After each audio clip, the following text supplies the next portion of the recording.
I used social media to ask for all of your most burning questions about me. And questions did you ask? Some of you are filthy, but I'm gonna do my best to be honest in return. Stay tuned for Q&A from Nicholas and me. I'm Nicholas.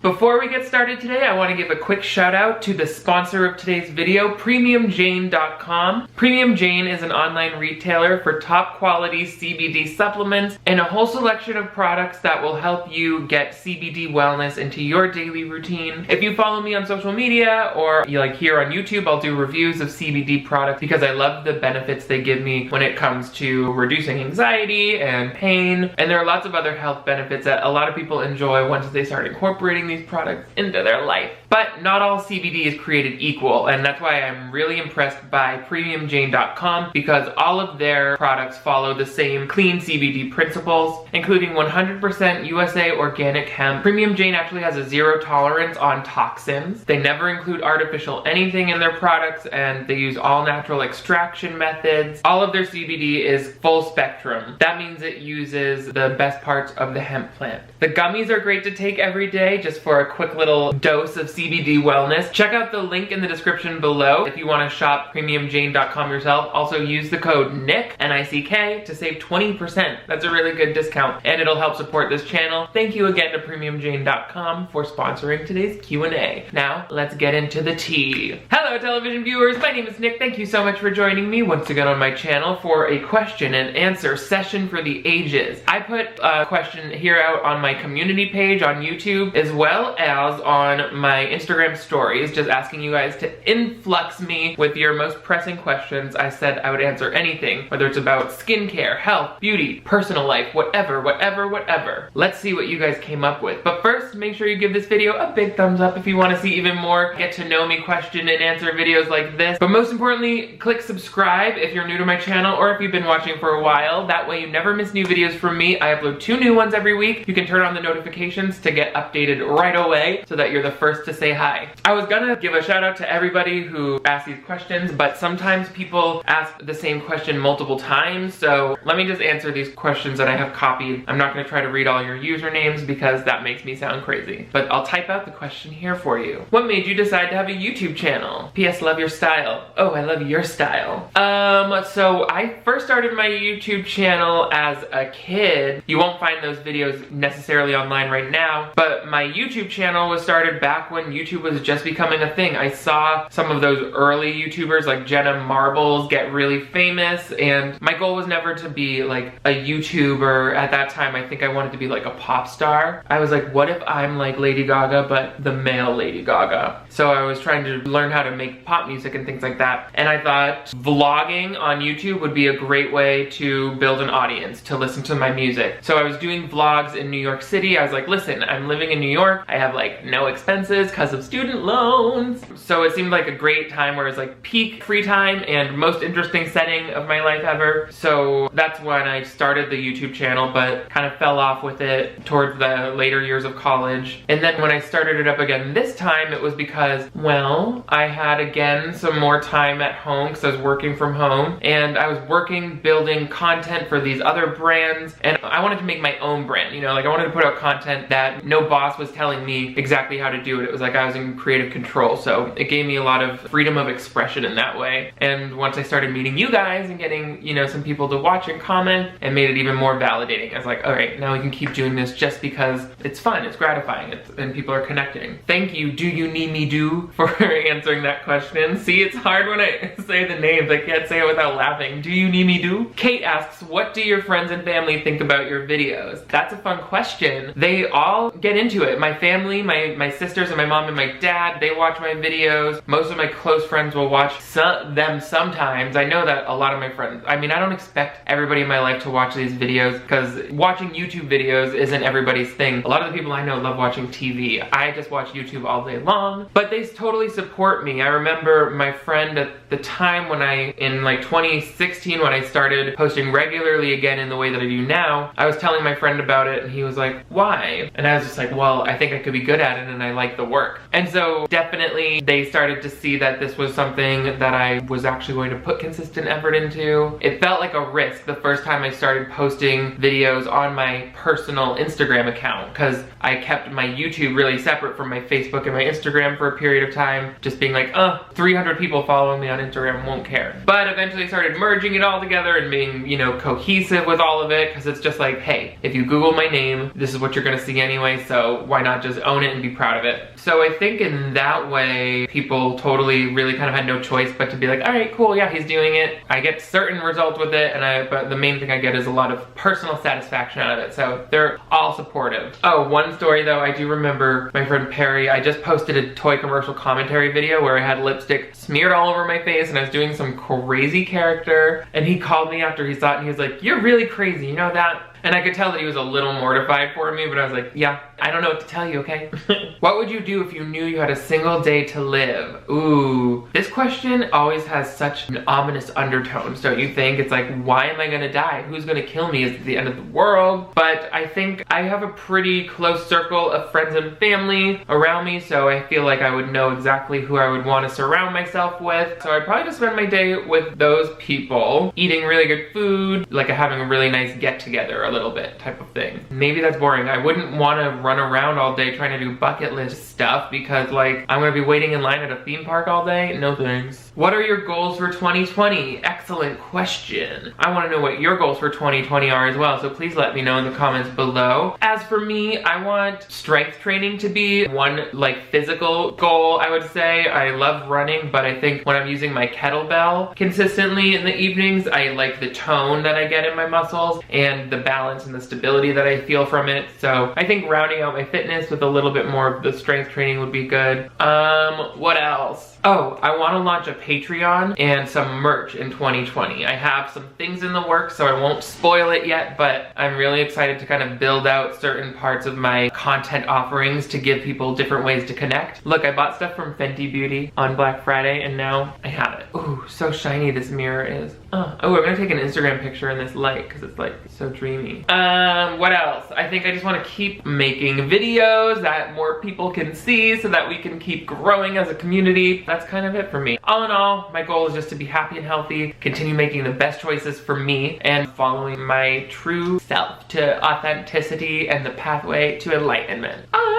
Oh, more questions from Ruthless Hiker 23. She also asked, what's your absolute favorite skincare product? It's hard to say because it changes on a like weekly basis. Right now, I've been loving this Rock Retinol Correction Complexion Eye Cream. It looks like this. I really wanted to get some sort of retinol for my eye area, and this is the one that's like sold at drugstores for only like 14 bucks, and they say that it's great for the eye area. I've been using it for like 4 weeks, maybe 3, but look how smooth and firm my eye area looks. Like I was starting to see fine lines there, but they're really starting to look better. So if I had to choose right now, that's the one that I enjoy putting on most. I just sort of dot it on like this all the way around, and it just feels so good to put on because I'm like actually seeing the results pretty fast with this. So every morning and every night when I put it on, that's the one that I'm like, skincare works. Good question. I could talk about skincare all day long. What's your favorite self-care routine? Ooh, okay. This has come a long way in my years. I think in my early 20s, my best self-care routine was stumbling home drunk and passing out after eating some mozzarella sticks. It was rough years. But now I really like to do the things that get me the rest that I need for a positive start to the next day. I hate waking up tired. I mean, I think a lot of people do, but I just have low tolerance for it lately. So for me, self-care looks like getting all my work done, shooting whatever video, publishing videos, whatever work on my website. I basically have to work on the channel in some capacity every day after work, or maybe I don't if I'm like running off to see a movie with friends or something, but there's always something going on after work. So for me, it's getting that stuff done by 7:30, 8 when I'm lucky. A lot of times it'll be till 9 or 10, but if I can get in the shower to like get into all of, this is the routine. I finish at 7:30 with work, so I have plenty of time to get in the shower. I love a hot shower. shower, morning and night, just to kind of reset everything. Then I get out and I get into clean sweats and a t-shirt. I do my skincare routine. I floss and brush my teeth. Then I put on my aromatherapy, either my lavender wax melts or my lavender essential oils. And then I get into bed. Oh, and do you guys know I can do this now? Alexa, turn the chandelier blue. I can control the color of the chandelier lights with Alexa now. That's crazy, right? So at night I love to put it in blue because it's very calming, very serene, although I could do other colors. Alexa, turn the chandelier red. Ooh, you can't really tell on camera. Oh, there it is. In the reflection you can see. It's like a devil room now. So anyway, I get into bed, I turn the lights blue, and I would love to say that I start reading. When I'm in my best state of mind, I read before bed because it puts me right to sleep, and I love books, but gosh darn it. Oh, I used to be so much better at reading before bed than I am now. Why? Because there's a TV in front of my bed. What are you gonna do? It's so much easier. The reading material that I have on rotation is The Testament by Margaret Atwood. That's the sequel to The Handmaid's Tale. Real Simple magazine, Martha Stewart Living, Better Homes and Gardens, and then this one called Healing Back Pain. So I might read before bed, but I also might listen to a podcast. My favorite are My Favorite Murder, which is a true crime comedy podcast, or I might just watch TV. I love watching television too, just like everyone else in the world. I love watching RuPaul's Drag Race. I love just watching YouTube all night. Anyway, I'll do all of that and try to be asleep before 10 or 10:30. It's tough though sometimes because, you know, time just gets away. You're watching TV. Oh, and in the morning, meditation. I try to meditate for at least 10 minutes every morning, but longer if I can. It really helps, but also sometimes it's hard. It's hard thinking all the time, you know? What personality trait has gotten you the most in trouble?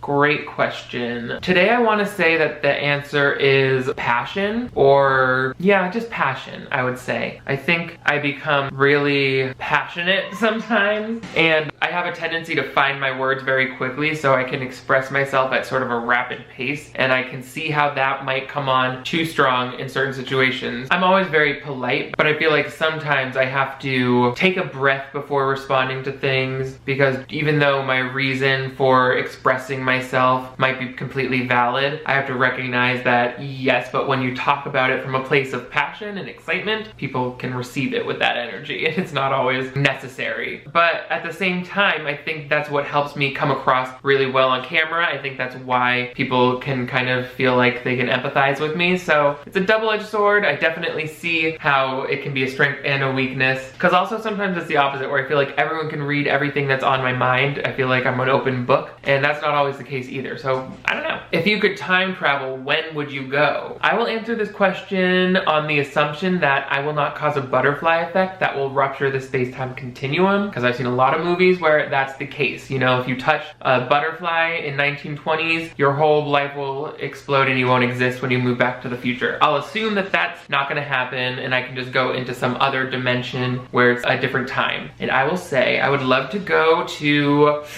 I kind of want to say like the golden age of Hollywood, like the 1950s. I would love to see this apartment. This was a hotel starting in the 1920s, and I would love to see what it was like back in the 1950s. You can see old Hollywood pictures of like my street, Hollywood Boulevard, and it looks so different. I would love to see what it was like to make movies, to be in entertainment back then, because I know what it's like to work in my field here in modern day Hollywood, but what was it like for my counterpart in the 1950s to be like an advertising executive? That would be cool to see, although I know that there's a lot of racial inequality that I would not want to bear witness to in that time period, so it's easy to romanticize a lot of the good parts of old Hollywood, but, you know, people be racist. Maybe the 1960s? No, that's even worse. I don't know. I would love to see old Hollywood. I also would think it would be cool to see like the gay scene back then, like, oh, he's a secret dandy or whatever, but also they were probably really assaulted and abused too. I don't know. Time travel sounds scary, but there's my answer. But take it as you will. Don't send me back in time though if you're a genie. If a genie asks me this question and make it come true, I don't want that. Oh, here's my last question. This is a fun one. On a scale of 1 to 10, how strict were your parents? You know, it fluctuated throughout the periods of my life. When I was a kid, they were probably like closer to a 3 or a 4. Like my mom wouldn't let us watch The Simpsons because it was too racy. We couldn't have fruit snacks like Fruit by the Foot or Gushers. So I thought that was super strict at the time, but actually probably closer to a 6 or 7 because we could have sleepovers pretty much whenever, any weekend we wanted. They would let our friends watch us for, you know, when they were on vacation, so. And then as a teenager, oh my god, they really loosened up. They were like a 7 or an 8. No, they were like a 9 or a 10 because not only would they not really check up on where we were, but we could spend their credit card and they wouldn't really ask about it. We were like buying lunch for our friends on their money. Come on, Nick and Jill, that's me and my sister. Too much freedom, maybe not enough boundaries, but hey, thank you mom and dad, I love you, thank you for all you've done.